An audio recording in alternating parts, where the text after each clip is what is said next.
오늘 우리에게 주시는 하나님 말씀 다니엘서 3장 8절에서 18절 말씀 합독합니다. 그때 어떤 갈대아 사람들이 나와 유다 사람들을 참소하니라. 그들이 느부갓네살 왕에게 이르되 왕이여 만수무강 하옵소서. 왕이여 왕이 명령을 내리사 모든 사람이 나팔과 피리와 수금과 사면금과 양금과 생황과 및 모든 악기의 소리를 듣거든 엎드려 금 신상에게 절할 것이라. 누구든지 엎드려 절하지 아니하는 자는 맹렬히 타는 풀무불 가운데 던져 넣음을 당하리라 하지 아니하셨나이까. 이제 몇 유다 사람 사드락과 메삭과 아벳느고는 왕이 세워 바벨론 지방을 다스리게 하신 자이거늘 왕이여 이 사람들이 왕을 높이지 아니하며 왕의 신들을 섬기지 아니하며 왕이 세우신 금 신상에게 절하지 아니하나이다. 느부갓네살 왕이 노하고 분하여 사드락과 메삭과 아벳느고를 끌어오라 말하매 드디어 사람들을 왕이 앞으로 끌어온지라. 느부갓네살이 그들에게 물어 이르되 사드락 메삭 아벳느고야 너희가 내 신을 섬기지 아니하며 내가 세운 금 신상에게 절하지 아니한다 하니 사실이냐. 이제라도 너희가 준비하였다가 나팔과 피리와 수금과 사면금과 양금과 생황과 및 모든 악기 소리를 들을 때 내가 만든 신상 앞에 엎드려 절하면 좋거니와 너희가 만일 절하지 아니하면 즉시 너희를 맹렬히 타는 풀무불 가운데 던져 넣을 것이니 능히 너희를 내 손에서 건져낼 신이 누구이겠느냐 하니 사드락과 메삭과 아벳느고가 왕에게 대답하여 이르되 느부갓네살이여 우리가 이 일에 대하여 왕에게 대답할 필요가 없나이다.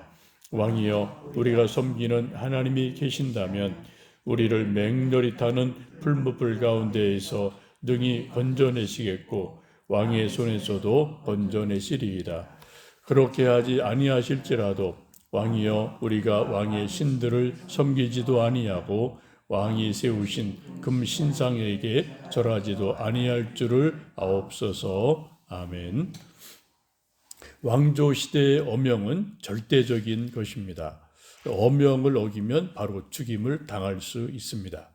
조선시대 사극을 종종 보면은 먼 지방으로 귀양간 정치인에게 왕이 금부도사를 보내서 사약을 내리면서 어명이여 하고 외치면은 이 귀양간 사람이 돗자리를 펴고 왕을 향해서 절을 하고 그리고 사약을 받고 죽는 그런 모습을 볼 수 있습니다. 자기를 죽이는 사약을 내려도 어명이라면 절하고 받는 그 정도로 왕 명령은 절대적인 거죠. 이런 맥락에서 바벨론 제국의 왕의 명령을 누구도 거부할 수 없는 절대적인 힘을 가지고 있습니다. 이런 느부갓네살의 명령, 곧 금신상에게 절하는 명령을 이 세 친구가 거부하게 됩니다. 다른 집안 장관들은 다 엎드려 절하는데 유독 사드락, 메삭, 아벳느고는 절하지 않았습니다. 이것을 지켜보고 이거를 왕에게 고발한 사람들이 있죠. 8절에 보시면 그때 어떤 갈대아 사람들이 나와 유다 사람들을 참소하니라 라고 말씀합니다. 갈대아 사람은 바벨론 본토인들을 말합니다. 바벨론 본토인들은 다니엘과 세 친구에 대해서 늘 시기심이 가득한 사람들입니다. 왜냐하면 느부갓네살 왕의 꿈을 다니엘이 알려주고 해석을 해주고 놀라운 일이 일어났죠. 그런데 바벨론 사람들은 그 일을 해내지를 못했어요. 보잘것없는 유대 포로 젊은이들이 그 엄청난 일을 행하니까 왕이 칭찬하고 또 높은 자리에 올려주니까 본토인들 입장에서는 당연히 시기 질투할 수밖에 없게 됩니다. 예나 지금이나 우리가 사는 세상은 늘 시기, 질투, 갈등이 많은 세상을 우리는 살아가고 있습니다. 이런 험난한 세상에서 승리하려면 몇 가지 일이 있어야 되죠. 첫 번째는 많은 정치인들이 바라는 것처럼 절대 권력을 쟁취하는 겁니다. 절대 권력을 가진 왕의 명령은 곧 법이기 때문에 예나 지금이나 정치인들은 사람들은 권력의 의지가 매우 강합니다. 그래서 사람들이 어떻게 하든 절대 권력을 얻고 왕권을 극대화시켜서 자기 마음대로 하려고 하는 일들이 예나 지금이나 어느 나라나 있게 마련이죠. 진시황도 그랬고 태양왕 루시 14세도 그랬고 나폴레옹, 히틀러, 스탈린, 독재자들 모든 사람이 다 그런 권력의 의지를 가지고 독점을 하고 또 그런 일들이 일어납니다. 그러나 역사가 보여주는 길은 칼로 흥한 자는 칼로 망한다는 말씀처럼 그런 절대 권력을 가진 자들이 또 이제 끝이 좋지 않은 것도 볼 수가 있습니다. 두 번째는 지혜롭게 함으로 사람에게 책 잡히지 않는 것이 중요합니다. 그런데 사실 이것은 우리 인간에게는 불가능합니다.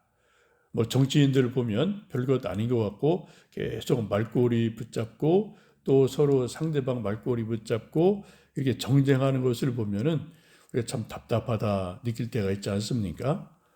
이런 일들은 우리 인생에 우리 일상에 언제나 있게 마련입니다. 그럼에도 불구하고 우리가 책 잡히지 않도록 지혜롭게 하는 것은 매우 중요한 일임에 틀림이 없습니다. 세 번째는 우리 하나님을 믿는 신앙인들은 하나님의 주권과 은혜를 분명히 믿으면서 시기 질투가 가득한 세상을 믿음으로 이겨나가는 일들이 있게 됩니다. 다니엘과 세 친구도 그들이 당한 당시 상황에서 믿음으로 최선을 다해서 하루하루 살고 그들에게 닥치는 여러 일들을 헤쳐나가는 것을 보게 됩니다. 왕실 교육도 최선을 다했고요. 또 하나님의 은혜로 왕의 음식, 포도주를 먹지 않고도 최우수 졸업을 하게 됩니다. 또 왕의 꿈을 알려주고 해석해 주므로 일약 바벨론의 스타 정치인이 되기도 합니다. 그런데 우리가 흔히 말하는 것처럼 호사다마라는 것처럼 바벨론 본토인들의 시기 질투로 이제 큰 어려움에 처하게 됩니다. 참소를 받은 이 세 사람이 드디어 왕 앞에 끌려와서 왕에게 신문을 받게 되죠. 13절에 보시면 느부갓네살 왕이 노하고 분하여 사드락과 미삭과 아벳느고를 끌어오라 말하며 드디어 그 사람들을 왕의 앞으로 끌어온지라. 왕 앞에 끌려온 이 세 사람이 이제 왕의 신문을 받고 이런 일이 사실이냐 아니냐 신문을 받습니다. 그리고 다시 왕의 명령을 받죠. 15절 보시면 이제라도 너희가 준비하였다가 나팔과 피리와 수금과 사면금과 양금과 생황과 및 모든 악기 소리를 들을 때 내가 만든 신상 앞에 엎드려 절하면 좋거니와 너희가 만일 절하지 아니하면 즉시 너희를 맹렬히 타는 풀물불 가운데 던져 넣을 것이니 능히 너희를 내 손에서 건져낼 신이 누구겠느냐라고 왕의 지엄한 명령을 받습니다. 이제 다시 한번 기회를 주는데 이 기회를 받지 않으면 다 풀무불에 던져 넣는다는 왕의 명령을 받죠. 이 큰 위기 속에서 사드락, 메삭, 아벤느고가 대답한 것이 17절, 18절 말씀입니다. 17절 보시면 왕이여 우리가 섬기는 하나님이 계시다면 우리를 맹렬히 타는 풀무불 가운데에서 능히 건져내시겠고 왕의 손에서도 건져내시리이다. 첫 번째 하는 대답이 우리가 믿고 섬기는 하나님이 정말 살아 계시다면 우리를 풀무불에 던져도 하나님이 능히 건져내실 겁니다. 라고 하나님에 대한 절대적인 믿음을 이 세 친구가 고백을 합니다. 근데 더 놀라운 것은 우리가 너무나 잘 아는 말씀 18절의 말씀이죠. 그렇게 하지 아니하실지라도 왕이여 우리가 왕의 신들을 섬기지도 아니하고 왕이 세우신 금 신상에게 절하지도 아니할 줄을 아옵소서라고 담대하게 신앙 고백합니다. 그렇게 아니하실지라도, 그리 아니하실지라도, 이건 어려운 신앙 고백이죠. 이건 뭐 아무나 할 수 있는 신앙 고백은 절대로 아닙니다. 우리가 하나님을 찬양하고 하나님 감사합니다라고 하나님께 감사 예물을 드리고 또 열심을 내고 하나님을 감사해요 찬송하는 대부분의 상황은 하나님이 내게 복을 주셔서 감사합니다. 내 소원을 이루어 주셔서 감사합니다. 나에게 좋은 열매 주셔서 감사합니다. 뭔가 나에게 유익한 일들이 있으니까 하나님 감사합니다 라고 우리가 찬양하고 고백할 때가 참 많지 않습니까? 당연한 거죠. 그런데 우리가 인생을 살다 보면 신앙생활을 하다 보면 내 뜻대로 될 때도 있지만 내 소원대로 될 때도 있지만 그렇게 되지 않을 때도 상당히 많이 있습니다. 근데 우리가 이제 막 갈등이 생기는 거예요. 하나님이 왜 내 소원을 이루어 주지 않으시나? 왜 내 뜻대로 안 해주시나? 그런 섭섭한 마음이 우리 속에 들 때가 있습니다. 그러나 우리가 분명히 믿는 것은 하나님은 내 생각이나 내 뜻보다 더 높으신 분이다. 하나님은 늘 오르시다. 라는 것이 우리의 믿음의 전제 아니겠습니까? 그런 의미에서 우리 이 세 친구가 그리 아니하실지라도 자기가 이해할 수 없어도 상황이 어려워도 그리 아니하실지라도 정말 하나님이 계시다면 하나님의 뜻을 이루신다면 우리가 하나님을 더 의지하겠습니다. 하나님만 섬기겠습니다. 라고 고백하는 놀라운 일이 있습니다.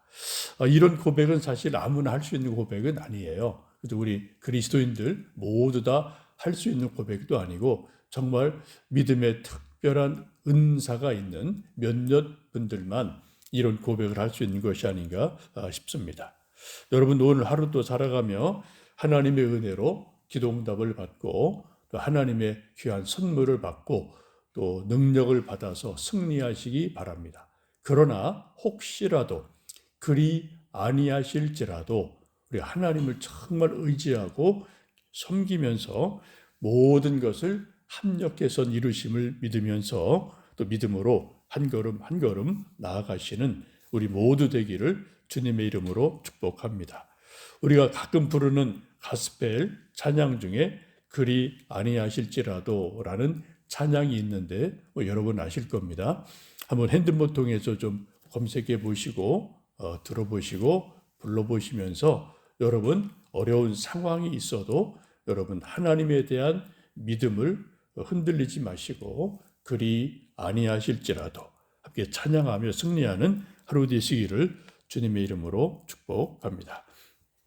살아계신 아버지 하나님, 우리가 사는 세상이 만만치 않습니다. 다니엘과 세 친구가 살아갔던 시대도 만만치 않은 시대였습니다. 포로로 잡혀간 먼 이국 땅에서 어려운 일을 많이 당했지만 하나님 의지하고 믿음으로 한국에 넘고 한국에 넘어서 더 높은 곳으로 향하게 됩니다. 오늘도 우리가 하루 살아가며 이러한 일 저러한 일 만나게 됩니다. 하나님 믿는 믿음으로 한 걸음 한 걸음 앞으로 나가게 도와 주옵소서. 우리는 연약한 인생들입니다. 하나님 지혜 주시고 능력 주시고 때로 길 열어 주셔서 모든 것이 합력해서 이룰 수 있도록 은혜 주옵소서. 우리 마음의 소원을 들으시고 하나님 응답하여 주시기를 원합니다.